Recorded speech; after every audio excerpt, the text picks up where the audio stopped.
تخيل معايا المشهد ده.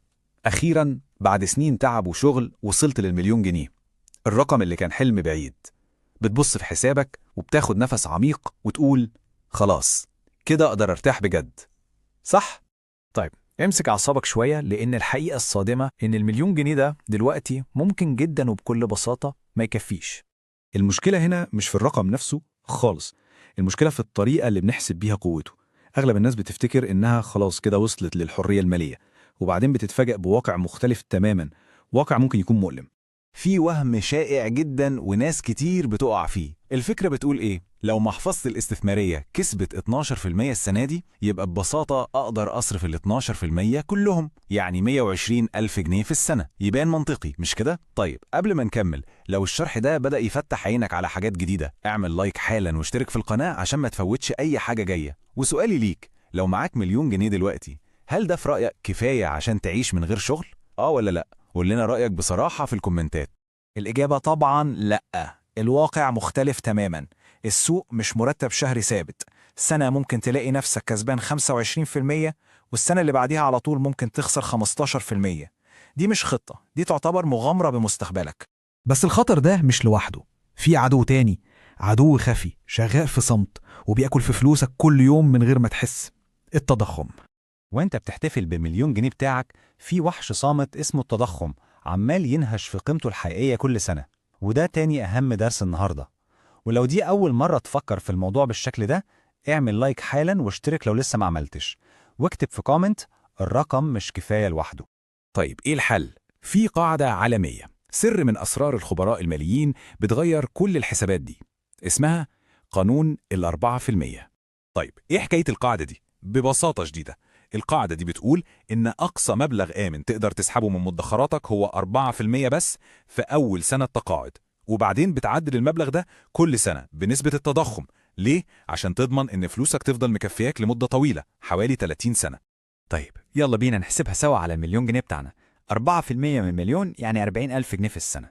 لحد كده كويس، بس استنى الصدمة الجاية.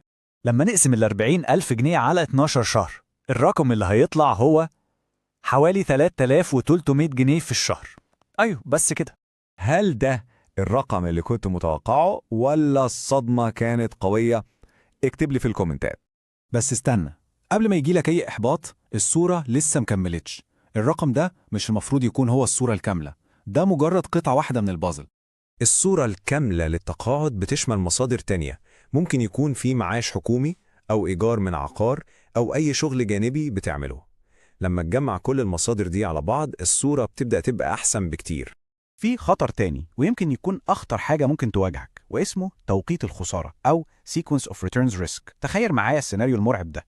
انت لسه متقاعد والسوق انهار فجأة. لما تضطر تسحب فلوس في الوقت ده، انت كده بتبيع استثماراتك وهي رخيصة، كأنك بتخسر مرتين وبتستنزف فلوسك بسرعة رهيبة. طيب وإيه حل الكابوس ده؟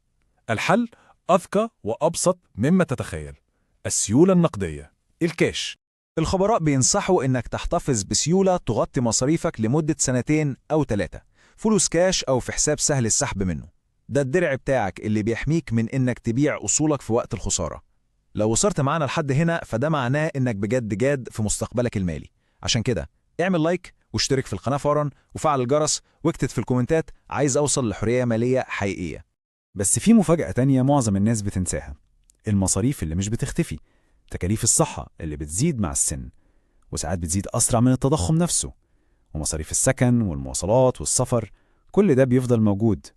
فكرة إن التقاعد معناه مصاريف أقل دي مش دايما صحيحة. إذن إيه هو الرقم الحقيقي بتاعك؟ الحقيقة إن مفيش رقم سحري زي المليون. الهدف هو خطة، والسؤال الأهم اللي لازم تسأله لنفسك هو مش عايز أحوش كام، لكن أنا محتاج كام عشان أعيش. في قاعدة بسيطة ممكن تبدأ بيها، قاعدة 70 ل80%. بتقول إنك غالباً هتحتاج من 70 ل80% من دخلك الحالي عشان تحافظ على نفس مستوى معيشتك بعد التقاعد. سؤال سريع ليك، لو بتصرف 10,000 دلوقتي، تفتكر محتاج كام عشان تعيش مرتاح بعد التقاعد؟ اكتب الرقم اللي في بالك في الكومنتات. يبقى الخلاصة إيه؟ ال1,000,000 جنيه مش رقم قليل، لكنه للأسف مش تذكرة سحرية للتقاعد. قاعدة ال4% بتوريك الواقع، والخطة الذكية لازم تشمل مصادر دخل تانية وسيولة للحماية. وقبل ما نختم، لو الشرح ده فتح عينك على حاجة جديدة، دي آخر فرصة تعمل لايك وتشترك في القناة. والأهم، ابعت الفيديو ده لشخص عزيز عليك بيفكر في مستقبله المالي. في النهاية الموضوع مش عن معاك كام، لكن عن محتاج كام عشان تعيش الحياة اللي نفسك فيها. السؤال ده بيغير كل حاجة. عشان كده السؤال الأخير ليك بعد كل اللي سمعته، إيه هو رقم التقاعد اللي شايفه مناسب ليك أنت؟ شاركنا رأيك في الكومنتات.